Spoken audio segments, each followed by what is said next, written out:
Hi everyone, welcome back to Hope and Coffee. I'm Rachel, and I'm here to talk about all of the horrible things that are related to dating. However, we're going to try to make light of it. We're going to try to figure it out because people are weird. Guys and girls alike, we're all weird. And dating is horrible, and yet we still do it because for some reason we don't want to be alone. But being alone is kind of better than trying to go through this struggle bus sometimes, so we're all kind of trying to figure it out. I do have my coffee. It is some iced coffee with just a little bit of oat milk, and I have currently made a huge mess of my notebook because I decided to put my coffee on my notebook and make a big water stain. So that was super fun.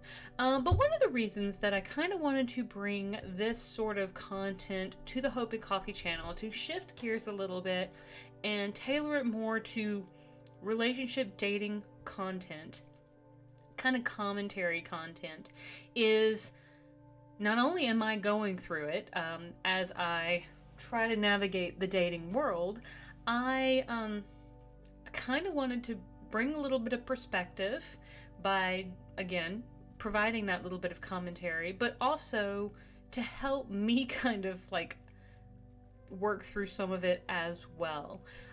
It has been an absolute struggle for the past few years, and I have had two different significant boyfriends that have just been absolute trash pandas in the worst possible ways, not the good ways, not in the cute like raccoon sort of ways, because Huntsville is like the trash pandas anyways, and I'll put the little raccoon right here.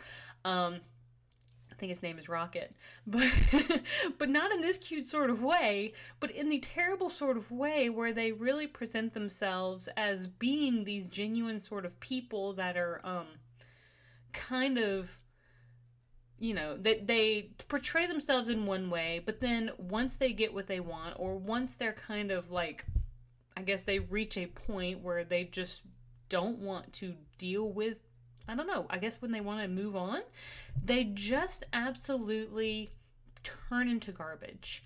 There's no connection, there's no communication, there's ghosting situation, they like all sorts of just horrible things, and they become horrible people when they could have just had an adult conversation, which would have actually allowed the situation to close and be more grown up and respectable.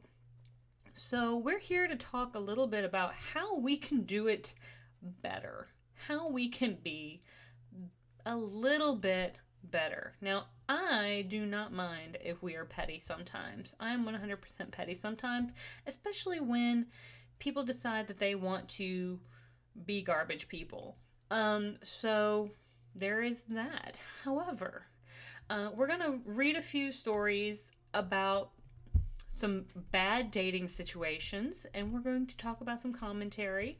And I may put the body of I may put it over here. Like I may put like a screenshot of what it is I'm reading, and then we'll talk about it. So anyway, I was catfished. Before the term was invented, we called it MySpace angled. I remember that. It's way up here, and you kind of got to get like, and then you get the whole body. Like, I'm only about a size 4. Like, I think, you know, that's what size my skirts and dresses and stuff are. I know my shirt's oversized, but whenever MySpace was around, I was a much bigger girl. I used to be on the heavier side. I still didn't do the MySpace angle, but you got to be way up here. Like, you got to get the high angle, and it's also used in a lot of like the emo scene kids. They'll do that as well with the swoopy bangs. I probably have some pictures of me looking like that with the red and black hair as well. Yeah, I used to be hardcore OG emo scene kid. My brother was in a band, and so we wore like the Hot Topic like wrist cuffs, like the terry cloth wrist cuffs and all that sort of fun stuff. But anyway, it was my literal first ever date. I met this girl on MySpace who lived 30 minutes from me, and I was going to the same tiny college I was going to in the fall. We clicked and decided to meet. I showed up at her place with flowers and was dressed nicely. I was met by her parents. Ooh, hang on. And sibling at the door. Well, already that's a lot. The father was in the military and grilling me. So I'm worried about this dude because he's like, what? He's like 18 because he's going to college in the fall. This father was grilling him, and it's his first ever date. Now I'm not like being upset at this kid for being 18 and going like on his first date. Like good for him. Like good for him. I'm kind of upset at this parent who, like, your kid is like 18 going to college and you're grilling them like they're a 15-year-old high schooler going to prom. So that's a little sketch. But anyway, I was nervous and felt awkward. After about 10 minutes, she finally came downstairs and she's dressed like she's going to prom. Oh, okay. She is dressed like she's going to prom and is the same woman in the pics, just about 100 pounds heavier. She gives me a quick hug and gave me a printed picture of her. She gave you a printed picture of like herself? Like, here's a picture of me? Is this for like your wallet? Are you gonna get a locket to put it in? Like, what's going, like, I don't just randomly give out pictures of myself to people. Like, that's weird. Anyway, besides being MySpace angled and feeling obliged to take her out, she proceeds to tell me how our future lives are going to go. Oh, great. Oh, this is fun. We would be the it couple, quote unquote it couple, and then we'd marry after graduation. Again, this was my first date. Poor person. Thankfully, dinner ends quickly, but she said, "Oh, it's still early. Didn't you say we should go see a movie?" Having never been on a date before, my reaction was, "Yeah, let's see this new horror movie." She said she wasn't a huge horror fan, so this will sink the date. Oh, darn. I asked her, and she said it was a great idea. When I got home, she texted and called nonstop, wanting to know if I made it home okay. I said I had, and I was going to bed. The next day, I started to try to fade out. And she didn't like that. And I blatantly said, "I'm sorry." I said, "I'm sorry, I didn't feel the spark. Besides, I think it would be best if we both attend college single." She cried and demanded a few more dates. Oh, never demand a few more dates. I declined. Fast forward a few weeks and we have a pre-freshman orientation in the summer. I met a woman who is 100% more my type there, and we click and we did long distance. Good for you. Around this time, the catfish started calling and bugging me. She said she'd heard I was dating someone else. She wouldn't stop calling, texting, or message me on AIM. Yeah, oh, AOL Instant Messenger. Gotta love it. And MySpace. I had a blocker. College started, and she, of course, lived in my dorm. So did the girl I was long distance dating. We eventually broke up, and after we did, my catfish would quote unquote run into me on campus. She created new AIM accounts all the time and messaged me about how she was dying of cancer and it was her last wish to sleep with me. Oh dear. Eventually, she faded away, stopped bugging me, and left that college at the end of the semester. And this is from the user Big Bear SD. So, okay, oh dear. That definitely is a bit of a stalker situation. That is, she knew what she was trying to do, didn't she? That is that's a bit scary. So very sorry for that. Well, I'm glad you at least had a bit of a relationship that was working out for you, but I think it kind of started off poorly when the father was grilling you in a military fashion and you're both of almost adult legal consenting age. Like, even if, let's just say, even if you're both like 17 going into college in the fall, and so maybe it's not quite your 18th birthday, like, I'm on the fence about like parents doing that anyway. I think it's really old fashioned and it's very off putting for anybody who's going to go on dates. I think this is why people would rather you just come outside and meet them at the car. I know I personally, just even at my current age, would rather they not come up to my apartment, but I will just meet them outside and I don't have to give them my apartment number. So if for any reason it doesn't really work out, they may know the complex I live in, but they don't know the apartment number. And so that works out well for me. Of course, I'm not going into college, and so that's fine. I briefly, and I say briefly, I'm talking like for 2 weeks maybe, kind of dated this guy in college. Like, I was a late bloomer. I didn't date until probably my late 20s, and honestly, the first person I dated, I married. So that was a whole thing. But I dated this guy for like 2 weeks, and we went to the same college, and so we like rode together for like these 2 weeks or what have you. um and then he just wanted to be friends, and it was fine, whatever. Of course, like 10 years later, he like messages of me, and he tries to like slide in my DMs, and I'm like, well, that's kind of creepy, because now I'm really cute and he's not as cute as he was. Or at least in my personal perspective, I am far cuter now than I was then. And tough shit. You don't get another chance by, treating me like that. So that's a whole thing. Because I think when my confidence was lower, I think, I probably did let people walk all over me. And for this guy who went on this date, being 18, I am so proud of him for, even though okay, I don't know if he was 18, but for his first date, I am so proud of him for setting a boundary and for quickly realizing and not kind of like lingering in the situation that it wasn't what he wanted, not what he was looking for. He did definitely sound like he got catfished with maybe her personality was okay, but it sounds like she was way too overboard, coming on way too strong, too fast. And that's just too much. Nobody wants that on the first date. Nobody wants to have to go to prom on the first, you know what I'm saying? If you're not actually going to prom, don't dress like you're going to prom. If you're just going to Olive Garden, dress like you're going to Olive Garden. And don't talk about being the quote-unquote it couple and talking about the future on the first date. We need to talk about the first date and getting through the first date. We need to figure out, do we even have things in common in person? Because sure, we can text all day long. However, if we don't really have anything in common, then what is going to keep us, or what's going to have us having a date number 2? And it sounded like the girl wanted to have dates number 2 through wedding date, and this guy was just absolutely not feeling it because he felt as though he had been blindsided from the get-go. I am proud of him for kind of going ahead and letting her know that he was really not interested, that he didn't feel the spark. So I do feel like that this guy didn't ghost. So kudos to you for actually having the guts to not ghost and to kind of let her know.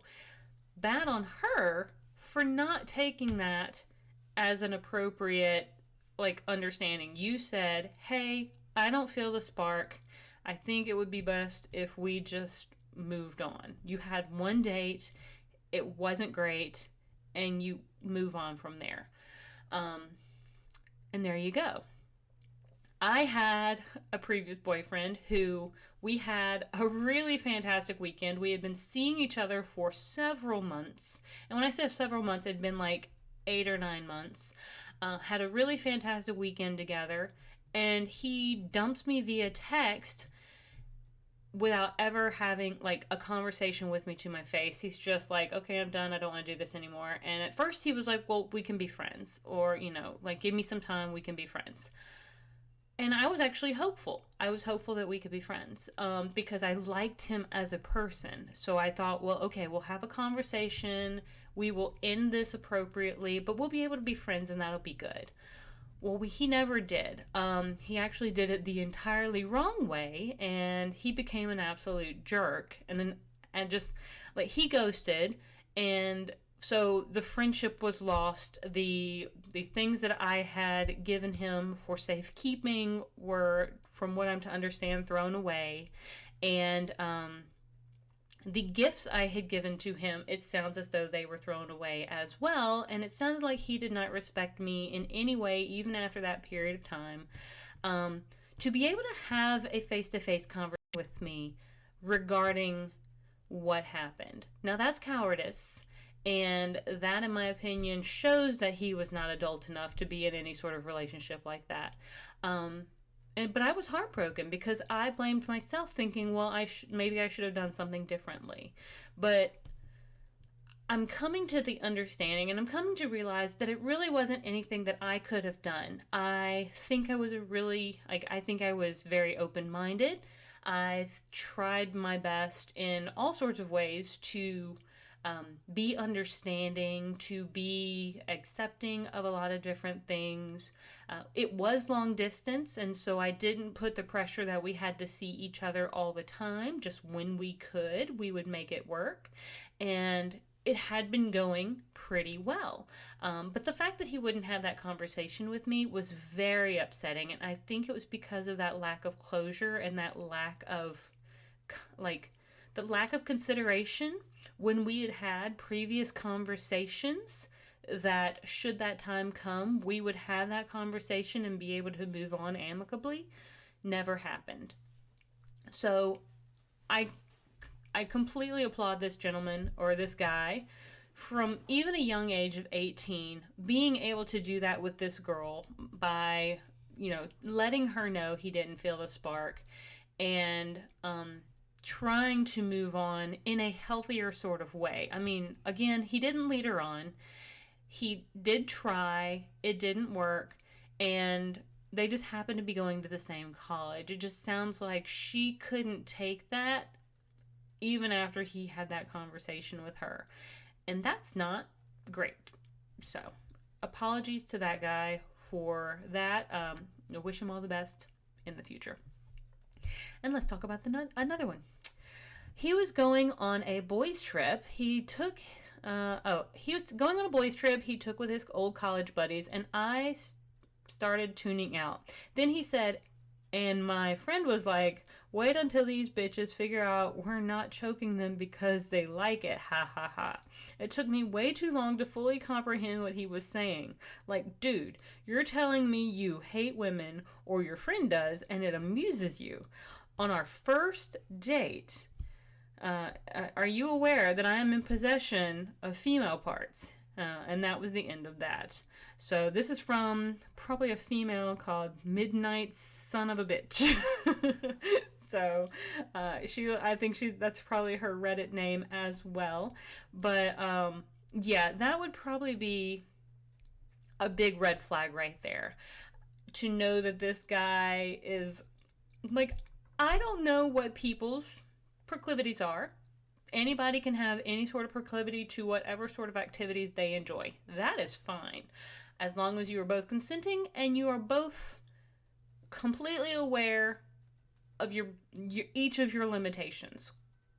That is all I've got to say with regards to that. It sounds like this guy was not a very respectful individual, and that was a huge red flag, especially if you're on a first date. So good to you, Midnight Son of a Bitch, for for getting out of there and not going on additional dates, because it sounds like this dude or his friends are trash. And why would you say that in general? Sounds like someone needs some therapy. Sounds like someone needs to work through some anger issues. And it's that guy. It's not this girl who maybe is telling us this story. But it's like, wow. If you don't like the female population, then maybe don't go out on dates with them, because this is why we choose the bear in these sorts of situations. Is you guys are frightening. Especially when you don't talk about it, or you talk about it like this, and this is how we find out y'all are aggressive in very wrong ways. So again, everybody to each their own, as long as you are consenting and y'all are knowledgeable about each other's limitations. However, aggression is not to be tolerated when it comes across like this. This is a big red flag that we will say no thank you. And I'm glad she walked away and did not look back, because, oh my goodness, he might be like one of those wall punchers that you just like He's like, well, you made me do that. Like, no, your anger issues made you do that. I didn't do anything. I maybe asked you to pick up your socks or told you I wasn't going to make you a sandwich. So you punching a wall is definitely a you thing, not on me. It has nothing to do with me whatsoever. But I don't know why. So, next story. I love this. I love this so much. This is great. Not really. These are horrible. These are the things. These are the stories that we actually work through. Like, people go through in their dating life. And it's so sad because the thing is this is not uncommon. This is more like the average. And that's the sad thing. Because from what I've read so far, for like the 5 or 6 that I've read so far, and only 2 so far for this particular episode, none of these people have been hospitalized or had to get like restraining orders thus far or etc. Those are the extremes. Those are when it gets really bad. And it can get that bad, and people wonder, or guys wonder, or what have you, why females want to pick the bear. But heck, I also understand why guys might want to pick the bear as well. I understand that there are certain situations, especially with the story we just read, with the female planning out their future on date number 1. That's a little bit obsessively crazy, especially if she's going through the entire first school year still obsessing over him. That's a lot. And even if you've had that conversation with her of like, hey, look, we went on 1 date. I wasn't feeling it. Like, move on. Like, that's a conversation in and of itself. That is it. That is the conversation. But if you had it with her, like if you had any sort of face-to-face conversation with her, then there you go. You have done it. Cleared that slate. The closure should be there. But she arrived stoned an hour late to the bar and decided to get her nails done 5 minutes before the date. She talked about her life and her problems without pause for the entire hour we were out. She was a daddy's girl, quote unquote, with an internship at his company. Oh, great.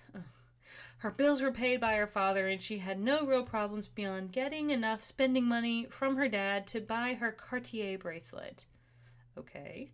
I decided not to text her after the date. Yeah, I wouldn't either. 3 days later, she texted me saying I was a sexist piece of crap for not continuing the conversation. No. I think he got out of that one pretty safely, and Mayjaws, I think that's what it is. Good job for getting away from that. Sounds like she just wanted somebody to take care of her and coddle her like daddy would. And sounds like she already has some daddy issues going on, because if she's a daddy's girl, she's probably going to want you to take care of her like that too. So she's going to want you to dote on her and buy her all sorts of things.